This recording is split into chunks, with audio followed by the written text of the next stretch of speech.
আসসালামু আলাইকুম বন্ধুরা, দেখতেই পাচ্ছেন ডিম ভেজে কিভাবে রান্না করেছি আমি। তো দেখুন তরকারিটা কিরম লাগছে, খুব খেতে ভালো লাগে। তো আপনারা একবার রান্না করে দেখবেন। দেখতেই পাচ্ছেন তরকারিটা আমি চুলো থেকে তৈরি করে আপনাদের ঘরে দেখাচ্ছি। দেখুন তরকারিটা জিরে নিয়েছি, গোটা জিরে, সর্ষে নিয়েছি, এটা আমাদের চাষের সর্ষে নিয়েছি। তারপরে তিল দিচ্ছি, দেখতেই পাচ্ছেন তিলটা কিনা নয়, তিলটা আমাদের ঘরেরই তিল, চাষেরই তিল আমাদের। তো এটা ডালচিনি দিয়েছি দুটো ছোট ছোট। তো এইগুলো আমি সব বাটবো, শিলেতে বাটবো। দেখুন গোলমরিচ নিয়েছি, পেঁয়াজ নিয়েছি, একটা পেঁয়াজ নিয়েছি গোটা। তো বাটবার এই দুটো ডিম দেখতে পাচ্ছেন, এটা আমাদের রান্নাঘর, অরিজিনালি রান্নাঘর এটা আমাদের। চলুন, চুলো আমার জ্বলে গেছে। তো কড়া বসিয়ে দিয়েছি, প্রথমে আমি তেল দিয়েছি কড়াতে। তারপর ডিমটা ঢেলে ফেটে রেখেছিলাম, ডিমটাকে দুটো ডিম একসঙ্গেই আমি তেলে ছেড়ে দিন। এক পিঠ ভাজা আমার হয়ে গেছে। দেখুন ভাজাগুলো আমার, ডিমগুলো প্রায় সব ভাজা হয়ে গেছে, পিস করে দিয়েছি। এবার ডিমগুলো প্লেটের মধ্যে আমি তুলে নিচ্ছি। তো প্রথমে তেল দিচ্ছি কড়াতে। বন্ধুরা, গোটা ডিম সেদ্ধ করে রান্নার থেকে এই ডিমটা খুব সুন্দর খেতে লাগে এরকমভাবে রান্না করলে। দেখুন কড়াতে আমি পেঁয়াজ দিয়ে দিলাম, তেলটা গরম হয়ে গেছে, তারপরে পেঁয়াজ দিচ্ছি, পেঁয়াজটাকে লাল করব। বন্ধুরা, প্রতিদিন আমি যেটা রান্না করি সেটাই আপনাদের দেখাই। সিম্পল রান্না আমার, যেরমভাবে রান্না করি সেরমভাবেই দেখাই আমি। দেখুন পেঁয়াজটা লাল হয়ে গেছে আমার।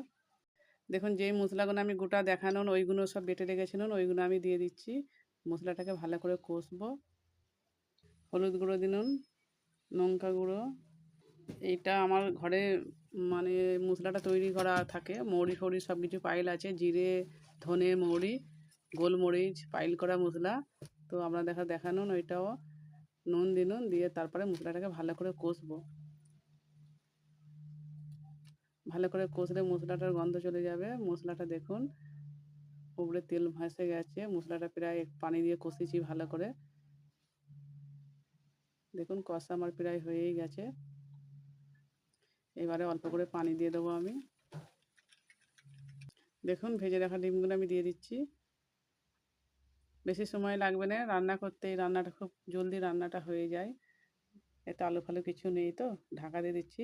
5 মিনিট পর বন্ধুরা আমি দেখুন ফিরে এসেছি। তরকারি আমার হয়ে গেছে, ঝোলটা প্রায় মরে গেছে, আর ঝোল মারবুনি।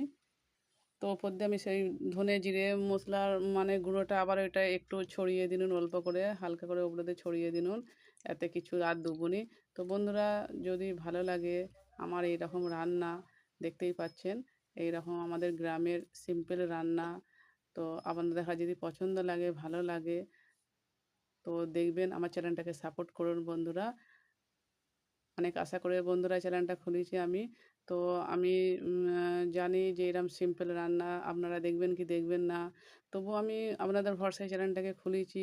হ্যাঁ, তো বন্ধুরা দেখতে থাকুন, আশা করব আপনারা দেখবেন। আপনাদের প্রতি আমার আশা আছে, ভরসা আছে, দেখবেন।